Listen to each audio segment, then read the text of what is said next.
About to make a song called Tidal Wave. Make a song called Tidal Wave. Should I do it right now? I'll see you at the crib too. I bet. Yeah. Shoot your shot. Ball don't lie, the ball don't lie. Hey, hey, hey. Ball don't lie, the ball don't lie. Shoot your shot, yeah. Ball don't lie, the ball don't lie. Just shoot your shot, yeah. Never have. I like it a lot, yeah. I got the rock in my hand, bitch, so we got a shot. They don't speak my language, we don't gotta talk. We been gone for days and it don't gotta stop. I like it a lot, like it a lot. Shoot your shot. I need space. Right up in your beak, Cotton. This black hog as close to my mouth as possible.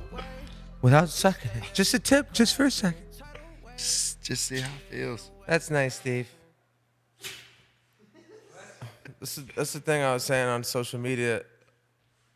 The ranch is wherever the chug buds are and wherever CEO Steve is. If Steve's there and there's chug buds there, the ranch. Scottsdale. It's happening global. It's happening National. globally. Prestige worldwide. We're just blazing the trail of a traveling ranch idea where you take it wherever. It's really the notion. Home is where the heart is, you know. Wherever the chug buds are, and Steve's there, and I got all my Stevie Daniels with me. It's also you like drop each one of us in a like a shoebox in Alaska, and we're gonna come out 50 times better than we came in. That's honestly a part of you're probably ahead of me, because that's a part of me that I'm just like Marcus, who was in town. I was just talking about it with him. The idea of like going anywhere, being detached from wherever you are, and just catching a vibe with you. You know, you could be with your guys or not. Being alone. I like being detached from the world. I like not seeing what goes on in day to day and in the world. I can go a couple weeks without seeing any relevant or like what people call recent news type of stuff. I just felt like I got to a point where I'm comfortable enough with myself to go to. I tell the story all the time. I went to Nashville for like a little work job. Go down. I had them staying there the night before. I went out on Broadway by myself. Had the time of my life, just solo dolo, bar hopping in Nashville, making friends, going bar to bar, just catching an ultimate tidal wave. It's actually legendary. I couldn't do that back in the day, bro. I wasn't good enough with myself to be able to go out and like do stuff like that to catch a vibe where I could go to Des Moines, Iowa tomorrow and catch a fucking circuit. I've had many a night in Des Moines. Many a night. We all have. No, dude, it's when you told me that, that's when like a ding ding ding went off, because I could tell. It's like, dude, if you can go anywhere and just even just if you're never were a Heisman, never were Johnny Manziel, you're just a regular dude, right? Going out on your own and just being completely content in the moment of like having fun, navigating, going where you want, not worrying about who's it's your looking own at lane you. of like self-sufficiency and like good enough to where like, if I go sit by a bar, like sit at a bar by myself and like converse with people and catch a wave myself, I feel like I'm bringing positivity into the world and like a great energy where like I'm good enough with me to just walk into any random place and meet strangers and become somewhat friends for the night. It's the vibe. There's a certain element to that that's difficult, even just as a regular person. Then put on top of it, like, you know, just being a public figure and like having that aspect. Most celebrities go hide. Here's the thing, Not too, even though. saying- Are you a public figure because people deem you that?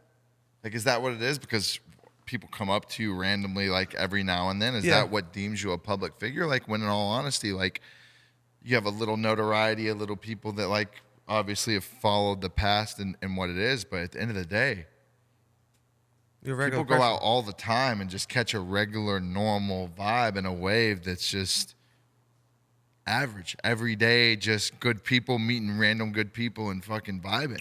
The more time we spent in LA, the more I would, you know, we would yearn for the regular vibe. You know, like it's a little hard to. You gotta go out of your way to find that in LA. It's difficult. The Stevenson Ranch, our crib was probably like a dose of that for a lot of people. Where But it was a safe haven. Yeah, it was a regular vibe for like people looking for a regular vibe where it wasn't like, coming to this mansion, we're gonna take your phone and don't do this and I don't think do that. that's why I've always been able to relate to like the people you hang around and like got to a point where a lot of people hang around and are able to get access or just kind of hang around the crew here and there. But I've got to a point where my circle is so small and I know what I want and where I'm at in life to like surround myself with people who are all going in the same place. Circle's so small, it's turned to an oval, Steve. I mean, it's a crazy point in life when you get to a point, and you've done this really well with your boys who have been here since day one, right? My shit's an oval, bro. It's like it gets smaller. But you had to fine tune that too. That Had wasn't to always that fine-tune from day one. Yeah, naturally, innately, even a kid in high school, like you'd think I was the popular kid of being like any of the in high school especially the athlete, like the standout athletes, like the cool guy, right? I had a lot of people I was friendly with, but I was always like a 1-2 friend guy. You know, like I wasn't the guy at every party knowing I had everybody. 40 friends. Yeah, and like sometimes I remember like questioning that and thinking I was like, I'm like an extrovert that's introverted in a sense. I think a lot of people can relate to that. Like I'm not shy, but at the same time I'm not careful. It's more of a careful like it's a weird world we live in. How fast and quick like information and this and that can like travel in a sense. So like you never know if you have a person that's hanging around you that you feel is cool and like whatever it is. And I've got to the point now where I can read your energy within It's a weird thing. a minute. It's a weird And thing. I talk about it. I say this a lot, like in my daily life. People don't really know me. Like energy for me and feeling a person like what their vibe is in the world at that time. I can tell it within Yeah. 5 minutes, Yeah. bro. Sometimes even just when they open their mouth and say a few things. Because I'm always a person that no matter if I've heard something about you, no matter if I have a full history report on what your past is and how many mistakes you've made, if you meet me and we shake hands and look each other in the eye, we're square from the second we meet. I know. My slate is clean with you. I only judge people based off of what I know them as. No matter if one of my great friends has said negative things, I'm going to go into and proceed with caution. Right. But at the end of the day, anybody I meet with me starts with a fresh slate, Yeah. always and forever. That's the way to be, bro. That's part of why I thought this was so dope. I want people to see that because, again, it's something where, like you just said, there's connotations that travel with anybody, even just people in their neighborhoods or people who are growing up in high school. You have these reputations or connotations, but on a bigger scale, when you're in the public sphere whatsoever, there's connotations that one are way out of your control, but two, they're just like a lot more widespread in the sense of like the more and more a story gets told, the more and more versions of the story exist. You get what I mean? And I love having my boys meet you. Like Marcus, who was supposed to come by, he had a quick change of plans, but that's the first thing I told him about you. Is just like, dude, just come kick it with the dude, and you'll see. He's the same guy. He's an energy guy who can like tell right away. You know what I mean? And it was the first thing I tell people about you. We just we all get to choose our like path of what we do and what we like and what we learn through like the whole game of everything. And like for whatever reason, that like energy and being able to feel the like flow. There's times where I'll say we go out on a weekend or hanging around, like go to a house party, and I can tell that like I just get uncomfortable off the rip. It's a vibration, and like bro. people like I get to the point where I almost feel like sketchy or like flaky at points in time, but like I don't know how to explain to people that like my vibe that I'm just getting from the whole situation is just off. So not something I'm comfortable in. So it's just interesting. The connotation, if you didn't know you and you just knew the public story, you'd think like you were a guy who was, the connotation that would travel with you would be like, oh, the fame got to him. He loved the fame and he wanted more of that or the attention of it, But it sounds like I guess the question is, when you were in it, was that something that was really exciting to you and something that now through the seasons you've gone through and you've learned in your life and kind of learning that as you've matured, is it something now that you reflect back on and it's changed the way you're interpreting? Because it sounds like you want the legitimate normalcy thoroughly. Like you like when you We've talk talked about Broadway. This a million times, bro. We've talked about this time and time again with multiple people. When I've been around guys who are global superstars and a level of fame that you get to, fame in general it adds a whole nother layer and element to your life that point of where my joy has come in the last couple of years is just not being famous or not being the everyday news source type of thing. But for a point in time when you grow up, you want to do stuff like that to live that life. You don't know what it is until you're in it. We see people around all the time, our boys. I have friends who can't live a normal life for the rest of their life until they're 100 years old. Yeah, until they're literally Till the end of time. until they're done. And I don't ever want to be that famous again. As great as it was, and as blessed as I am to be in a position to ever have had something special enough to be that, I don't wish for it anymore. I don't want for it. That's why we get along so well. It's exactly you were on a 10x of what I interpret as fame. You know what I mean? But the innate undertone feeling I've had as I've gotten older, I'm like, oh shit, like everything that I thought I wanted, and actually everything, I realized a lot of my priorities were on like not faulty values, but they were resting on like values that like no longer. It's a base of something that's not really there. It's just kind of like, yeah, it's on a loose foundation. It just disappears for what you think it really is, bro. Yeah, bro. Like, wow, that's a crazy point. Football, when you get to Cleveland, right, and then you end up getting dropped, or you getting cut, and you're just realizing the passion isn't there in your life. Letting go of the fame, how painful was that? Like how painful, but also two, how long did it take to even like arrive where you're at? Here's the biggest thing, bro. When I got to Cleveland, I'd been in Texas my whole life. Never really dealt with like living in another part of the state, what it was to really be like grown up and go somewhere else. Yeah. When I got there, the winter, the whole deal, I hit this thing. I call it the gray, and it was my first time just like being in the north and experiencing the weather and like not seeing sunny days and like doing shit. Oh, it gets gloomy in Cleveland. And the gray fucked with my mental like really, really bad. I was at a point where I had everything I could have ever wanted and drawn up on a piece of paper at fucking 10 years old. And I was the most miserable and sad and fucking just couldn't find my own way because of this mix of everything that came together, and I call it the gray, and I always will forever. And that's what put me, like we always say, in the trenches for the first like year of what was supposed to be the best time of my life. And when you were experiencing that, your priorities leaned towards just doing shit that made you forget that, or made you just feel lifts you out of the gray. At that point in time, even if it was temporary. For me, it was just patch it. How do I patch it enough to get by and try and almost fake it? There's a lot of work that goes into a normal NFL season and stuff to be going through shit like that and not being in a place where you have good enough friends and people around you to a full extent to really be able to fix the problems you have going on. You just patch it. Just put the rug over it.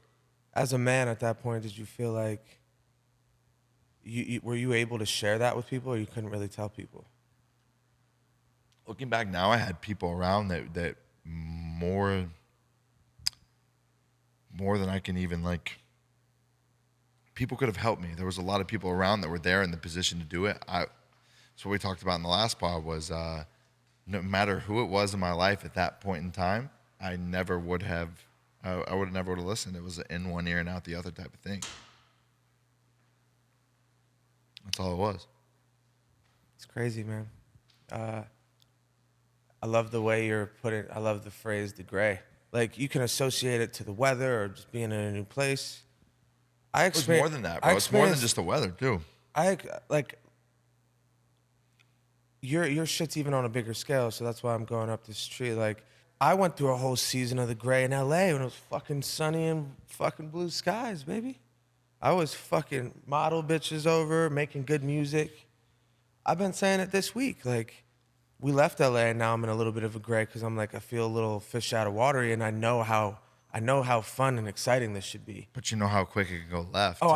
I know. And I've learned through my life already, and you've learned, it sounds, as well. Like, it comes in seasons, bro. Like, if you got to be grateful for being alive, you can't pick and choose what you're grateful for. This is part of being human. That's part of what it is to ride the wave. You ride the roller coaster. If this shit stayed even keel the whole time, this shit would be dull. There's not a lot of people that I've met, and one of the things I love doing in my life and what I've got to do with the position I've been in is meet people. And like I run into people everywhere, whether it's talking about football or just sit down somewhere at the airport or whatever and just talk to somebody, say what's up, whatever it is, conversations like get struck. And nobody that I've ever met just breezes through life and wakes up every day and has a smile on their face and shit's just rocking and cool and good. Nobody does that, bro. But people also think it's wrong to have bad days and feel some type of way, shamed about it or afraid to say that they have them, bro. And you went through Bro, that. I went to the phase where I knew what the gray was. I popped out of it after a long time. Looked back on that experience, was like, I don't ever want to go back there, and went back there again when I was in LA. And even looking back, when was this? This is just probably 2016, a couple years ago when I was in LA. I felt like I pulled myself out of a really big hole, looked back and felt like I had some type of self-awareness and like looking back and being able to see what really happened and what the root of the problem was, and went back into it and probably a couple times worse. And now to look back at it now and look at both scenarios in its own and know that you can feel like you're really doing right and go back into it again at a slippery slope. You know what it is, dude? It's so fucking humbling. Like you've always had a humility to you. But dude, when you go through it, the trenches, and you know it, you remember how it felt, you remember how fucking shitty it felt and like what was fucked up in your head, and no matter what was around you could fix it. When you realize that this is a one-player game. You realize that in the trenches. There's a huge undertone for me. Like, I'm an analytical thinker, and you're a smart guy too. I think you probably did too while you're at it. But like, trying to figure out why. Trying to figure out why you're in the trenches when you know you shouldn't be. It only just adds to being in, it puts you deeper in the trenches. But you get what I mean? Like, when I look around, I'm waking up to this view, and I got all my friends here, and I'm happy, and I'm healthy, successful, you know? I'm surrounded by people that love me and care about me. And knowing all that and then still feeling the gray, that's, again, when you realize it's a one-player game. And I just get humbled by it. Sometimes I worry because you have to have a bit of an ego to succeed in this, to a certain extent, like being a musician and having the confidence, you know. So it's a blurred line.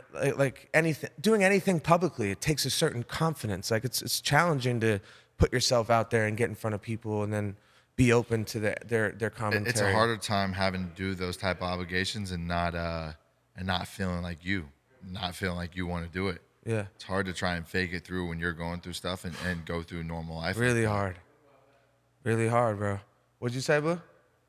You're still like, yeah, totally. No, I get what you're saying. You're saying you could be in the. As you think you are with your wife. I love this talk show vibe. It feels like I'm fucking Maury. As comfy as you are with your wife. A question. Oh, we'll take a question from the guy in the leopard print in the leopard print Beach Boy shirt. As comfy as you are with your wife, bro. Like, you'll be in bed and you still have fucking your own demons. You know. Yeah. So if you're not happy with yourself, you can't be in a relationship. It's a one-player game. Because you won't be happy with you know.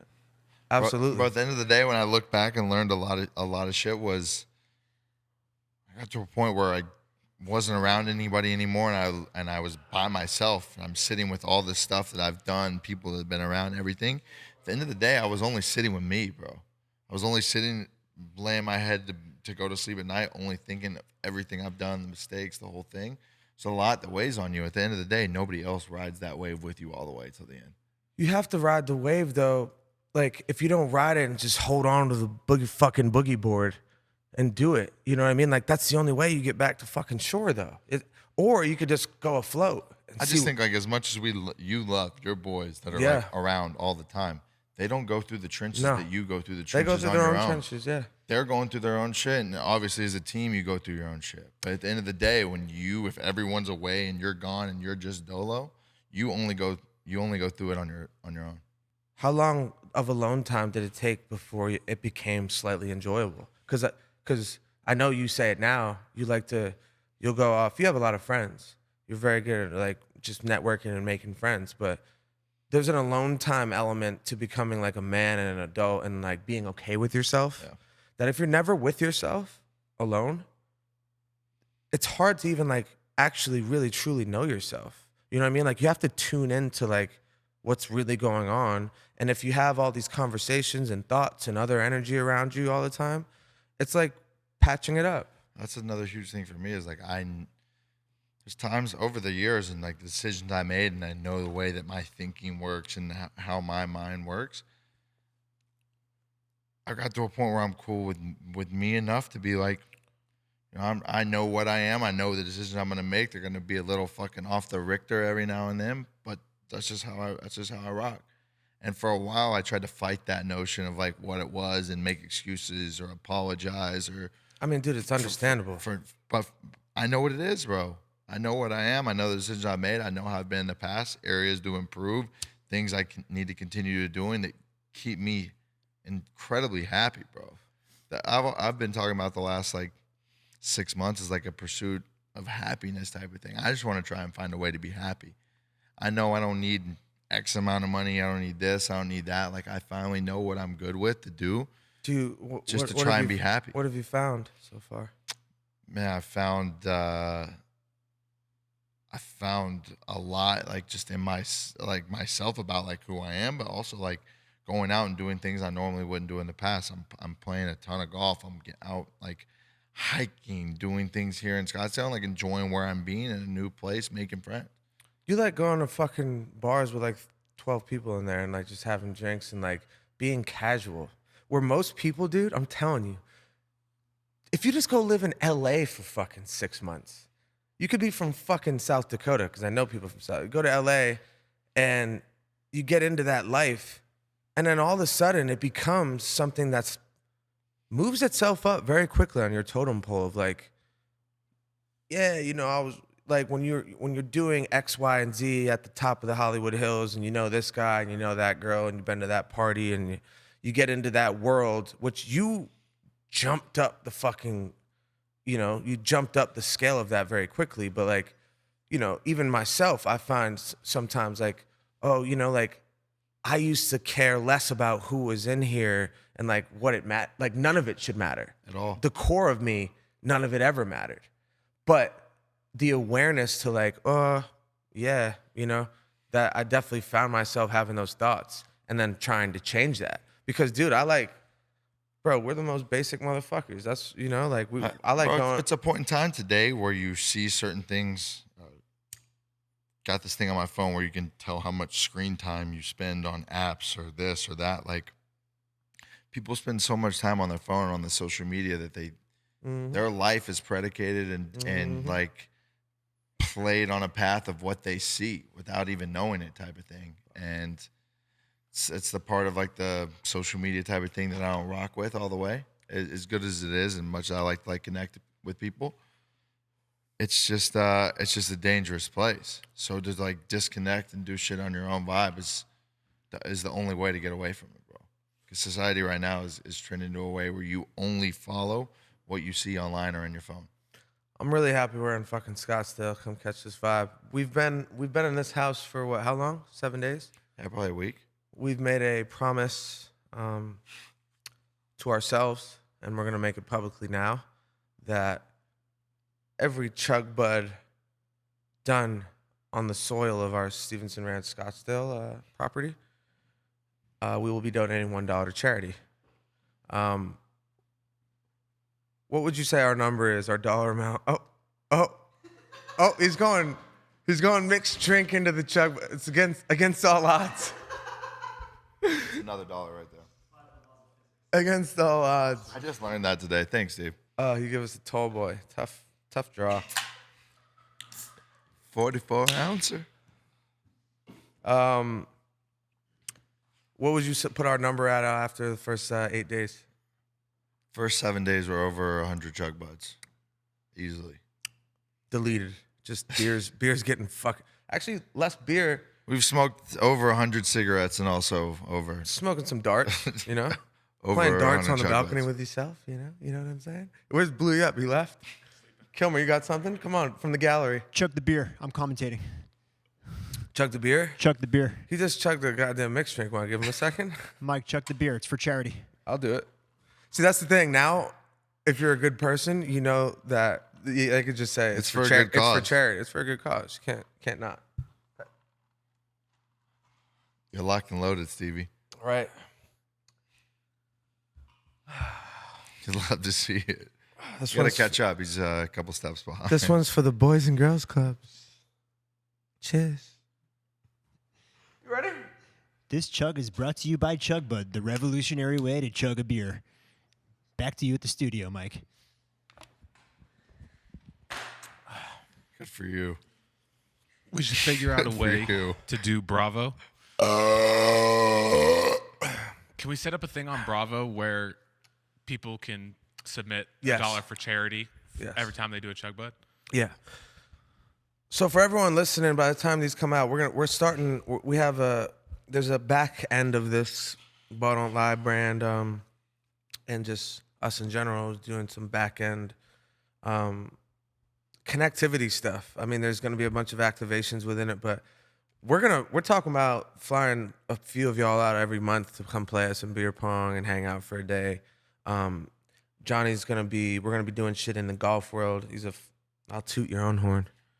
He's a phenomenal golfer, and he's out here playing and having a bunch of fun. So like, we're gonna show.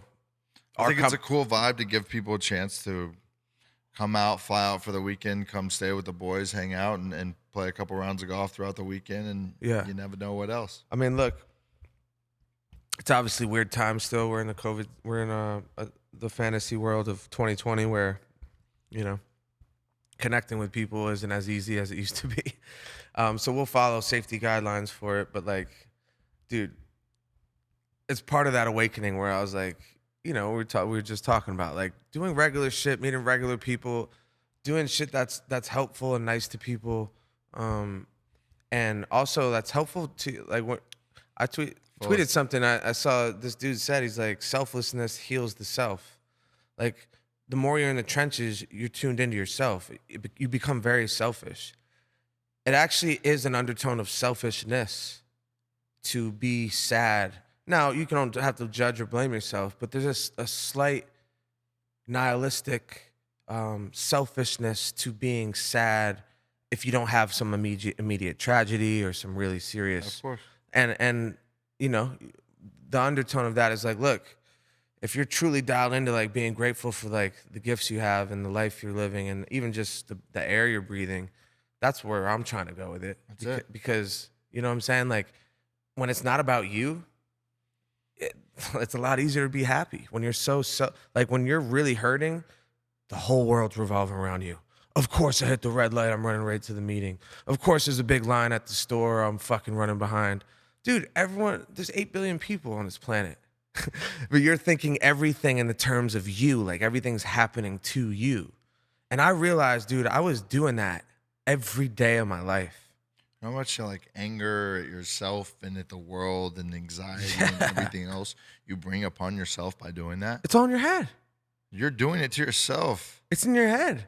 Dude, there's 8 billion fucking people here happening at once. You think you can Just 'cause control every single little But dude, minute little thing? Shit happens, bro. to this day, we'll be like, oh man, we're getting trolled. We say it all the time, like, getting trolled, man. Like, this happened, of course. And it's just like, dude, Maybe one day you're having a shit day. yeah. But dude, like, what I'm saying is, That's it. it comes from like a very selfish perspective of like, yeah, everything's happening to me. Oh my God. It's a sense of You know? it's in a sense it's the entitlement and like an ego type of play that you really think you have enough control on what you do in your day-to-day life to really affect everything else that goes around you. Yeah. Are you you've been a guy who like we talk about like where you make a bunch of friends everywhere you go. Are you happy to be linked up with I don't even know if he's here. I think you and Blue are soulmates. Like me and Blue are soulmates, but I think I would call me and Blue chug buds. We Where did he have go? we have done Blue just left. we have done over 100 chug buds in 7 years. You and Blue are like literally fucking the Step Brothers, like doing karate in the garage. We know Blue is a big reader of like just the energy and like vibe we're talking about. He's very careful in who he Blue really. didn't fuck with Bob. We pulled the old. He hated Bob. We pulled the old go bowling last night, and then me, Blue, and Foley are walking out. We're going back to the car. We're going home, and then we did the old. Should we go take a shot? Just one shot. Just see how it feels. One shot, everyone knows the rules, guys. One shot, everybody knows the rules. Next thing you know, I'm picking Foley and Blue up over my shoulder. No bullshit, right? So I've kind of been in the trenches. Like I've been working on, just taking care of myself a little bit, making sure I'm putting in the hours in the studio. I have a studio here. I'm home last night. Johnny comes in and tells me the story, and I'm thinking like he's got to be exaggerating a little bit. He literally carried both of them out of it. Do you carry them individually? Foley did the over the shoulder. The second he hit the ground, he popped back up. You guys were literally like foxhole guys last night. Like their leg got blown out, and you had to like drag them. We went from one shot to me stepping away for a couple minutes, and I came back, and there were two different people. What happened? Tequila. Some guy started buying us tequila shots. Kept sending them. I think he was a fan. I want to also put out a disclaimer. Because it happened in Nashville too. Yeah, someone please stop buying us shots. Foley's, like when that's one thing. It's one thing that's awesome about having people that, especially like bros that like fuck with you and what you do. Like they'll see you out, and especially as we get older, like they'll send you shots over whatever. We're in Nashville. I'm just putting a disclaimer out in general for the guys because the Corona COVID times has changed the dynamic of going out. So it's less hard to get access to drinks, right? You're mandated to sit. So you're just sitting there. There's really not shit to do besides fucking tackle a beverage in front of you and go after any hard-hitting conversations you need to have. Because there's really not really a huge dynamic as far as like when I used to go out, like when I go out before Corona, you're trying to mingle and like, we move around and go to different. So I want to say that first only because, dude, these guys in Nashville, Blue, like I'm sure last night was a similarity. So I didn't go out last night, but I hear about it.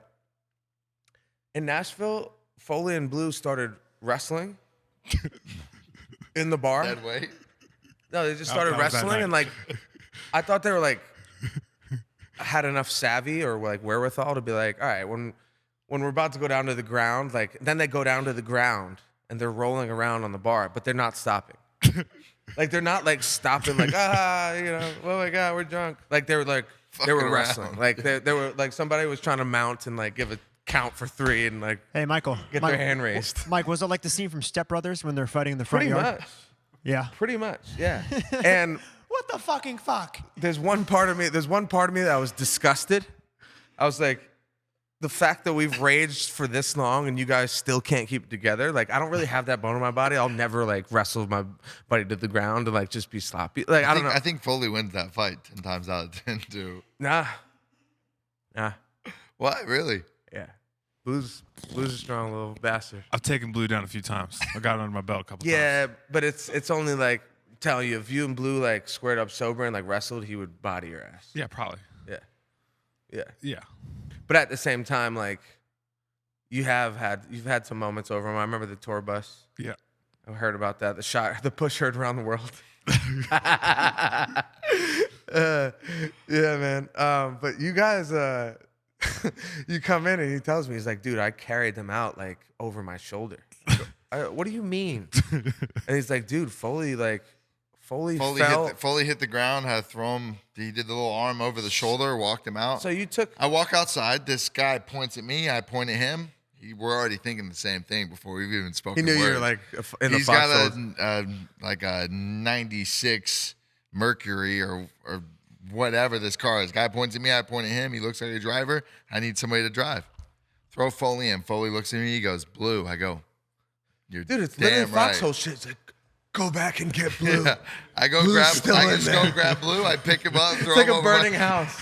I pick Blue up, throw him over my shoulder, throw him in the car with Foley, and then just get the whole like dust yourself off. These are and, life situations that your Heisman athleticism really come into play. You just Like, you know what I'm saying? Like a fucking just a. But I also like, put- dude, imagine you're a Johnny Manziel fan and you see the guy running back in like there's a burning, like a burning house, and he's like But saving people. It's just blue. It's just black in the booth. I'm so pissed I wasn't there now. Dude, and we get back here, the door's locked. We're not coherent enough to like remember how to unlock it. And I'm in the studio, right? Everyone's in the studio. No one's answering their phone. You didn't call me. I don't know. You shit bums? I don't know. You guys were too drunk to not call I don't me. know, man. All So I drunk. know is Blue was literally standing on top of the Jeep, beating his chest and yelling. So I know. So at least we know that like we didn't. The cops didn't come. So at least we know we can get a little aggressive. Probably get pretty aggressive tonight. We've been. You gonna pass that blunt over here, Stevie Daniels? You want to take a whack at that, Kilmer, or no? I think people need to know what our neighbor's name is. Dude, he just smoked it out of his nostril, and it wasn't for the camera. That's why. Honestly, it's one of the cooler things we've ever done. I think people need to know what the neighbor's name is. Yeah, I mean, for the Dude, for the Stevie Manziel fans, you guys will catch on very quick that if you're a Steve, it's a good thing. Really, everyone's a Steve until you discredit yourself to not be a Steve. But I take these as little winks from the universe. We're smoking on the balcony. The neighbor comes out. The only neighbor is really in contention to like be a problem here. For those who don't know, we're in Scottsdale for the winter, just catching a wave. And the neighbor comes out and we start chopping it up. One, he used to be in a band, so he appreciates the music. Two, I ask him his name and he looks at me square in the eye and he says, Steve. 3, the dog, our dog, runs down the driveway. Sir, he asks us, what's our dog's name? Yeah, he goes, It's Steve. he goes, Actually. what'd you say? I said, yeah, nope, same name as you, sir, Steve. And then from there on, I knew we were going to be just fine. Because look, I'm going to be completely forthcoming. The guy was chill as fuck. I'm going to be completely forthcoming about it. We're here to be on a wave, and we walked in. Crib's a Vibe, walked in. There's these yellow signs that I'm looking at them now. I forgot we took them down drunk the other night. These yellow signs that are decibel charts. Essentially saying like after 10 p.m., if you're over X decibel, and then they give examples of what those decibels are. A lawnmower. So like they were like, oh yeah, laughter or loud chatter would be like a 0.56 on the decibel scale. inappropriate. Yeah, so I had a little bit of a worry in me, but we've been rocking and rolling, and we haven't had any. Luckily, we've taken those signs down. Yeah, we've taken those signs down, and to be completely fair, though, it's been like we haven't really had ragers yet. It's just been the guys getting after it and getting reacquainted. But it really hasn't been like, we'll see tonight when we start getting some extra bodies in here, and we'll have to see where it takes us. Today was a little bit of a tidal wave. Yeah. You did the hot yoga. We did the 1,400 chug buds by the pool. You guys can judge me for the hot yoga, but No, look, not whatsoever. I'm day 2 on hot yoga. There's something, I'm like in the meditation space pretty heavy, and I'm a believer, and I'm going deeper and deeper as I get older, and but there's something very meditative about hot yoga. It is so fucking hot and uncomfortable in there, and you want to leave. Today, I asked myself 3 or 4 times, like, oh, let's go outside. And when you challenge yourself to like not leave, it's like kind of something I've been missing since I like was no longer an athlete. And like, dude, look, That's one thing I haven't got since I've been out of sports is like to the point where you push yourself to where you think you can't do it anymore, but you do. Do you want to come to hot yoga? Not necessarily, but Why not? I'll consider it. I'm here to curve us to a curvature of success. Mental, spiritual, physical success. We could just do karate. Monetary even. We could as just well. do karate in the garage. We can do karate in the garage. I think we'll get enough heavy breathing out of that at the Stevenson Ranch. We went through the fucking ringer last night. How many bars did you Frequent last night? Yeah. 5. 5 bars? 5 bars one night. You Get never- 5 bars. if you get 5 bars, even 4 bars under your belt in one night, No, you had a doozy. we did 4 bars and came out really good. No problems. Get home good. Get some sleep. 1 bar in the trenches took us under. We went for the 1 shot. Everybody knows the rules. Yeah, for those who don't know, it's anytime it happens all the time because usually you're only really 1 shot away. You know what I mean? Like From destruction. because if you're thinking about headed home, you're already like, yeah. I'm like, you've been out drinking a little bit, and you've had your, but 1 shot will just put you in a whole other frequency. What when you went in? What time was it? 11:30 midnight. So 1 shot turned into 2 hours. Oh yeah, it was 1:15 by the time we all got out. Yeah. I stayed till 2:30. He's yakking. Blues yakking. Yeah. Want to go do the chug bud? All right.